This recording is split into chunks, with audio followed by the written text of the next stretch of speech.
UDF പ്രവേശനം ലക്ഷ്യമിടുന്ന PV അൻവറിന് മുന്നിൽ മുന്നണിയുടെ വാതിൽ ഉടൻ തുറന്നേക്കില്ല. മുസ്ലിം ലീഗ് നേതാക്കളുമായുള്ള കൂടിക്കാഴ്ചയ്ക്ക് പിന്നാലെ തിരുവനന്തപുരത്തെത്തിയ PV അൻവറിന് മുതിർന്ന നേതാക്കളെ കാണാൻ കഴിഞ്ഞില്ല. PV അൻവറിനെ മുന്നണിയിലേക്ക് എടുക്കുന്നത് ഗുണം ചെയ്യില്ല എന്ന അഭിപ്രായം കോൺഗ്രസിലെയും UDFിലെയും ചില നേതാക്കൾ ഉയർത്തുന്നുമുണ്ട്. വനംവകുപ്പ് ഓഫീസ് അടിച്ചു തകർത്ത കേസിൽ അറസ്റ്റിലായതോടെ PV അൻവറിനോടുള്ള UDFിന്റെ സമീപനം മാറിയിട്ടുണ്ട്. എന്നാൽ അത് മുൻപ്രവേശനത്തിലുള്ള വാതിൽ തുറക്കലല്ല. അൻവറിന്റെ രാഷ്ട്രീയ നിലപാടിലും നിയന്ത്രണമില്ലാത്ത പ്രതികരണ രീതിയിലും ഇപ്പോഴും സംശയമുള്ളതാണ് കാരണം. മലബാറിലെ DCCകളും നേതാക്കളും അൻവറിന് എതിരാണ്.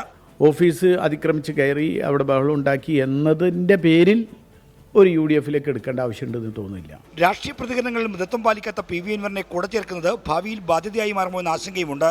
അൻവർ ഇപ്പോൾ ഉയർത്തിയ ചില പ്രശ്നങ്ങളോട് നമുക്ക് യോജിപ്പുണ്ട്. പക്ഷെ മുന്നണിയിൽ എടുക്കണോ വേണ്ടയോ എന്നുള്ള കാര്യത്തിൽ അത് ചർച്ച വേണ്ടിവരും. മുസ്ലിം ലീഗാണ് PV അൻവറിന്റെ മുൻപ്രവേശനത്തോട് താല്പര്യം കാട്ടുന്നത്. മലപ്പുറത്തെ രാഷ്ട്രീയമാണ് ഇതിന് കാരണം. എന്നാൽ ഏറനാട് നിലമ്പൂർ മേഖലയിൽ ലീഗ് നേതാക്കൾക്ക് അൻവറിനോട് അത്ര മമതയില്ല. മുന്നണി വിപുലീകരണം UDF ഒന്നിച്ചാലോചിക്കണ്ടേ? ലീഗിന്റെ നിലപാട് ഞങ്ങളോട് ചോദിക്കുമ്പോഴല്ലേ പറയാൻ പറ്റുള്ളൂ. ഞങ്ങളോട് UDF അതിനെ പറ്റി ചോദിച്ചിട്ടില്ല. നാളെ ഉച്ചയ്ക്ക് കോൺഗ്രസ് ഭാരവാഹി യോഗം ചേരുന്നുണ്ട്. അൻവർ വിഷയത്തിൽ ചർച്ചയ്ക്ക് സാധ്യതയില്ലെങ്കിലും എതിർപ്പ് ഉന്നയിക്കപ്പെട്ടേക്കും. 24 തിരുവനന്തപുരം.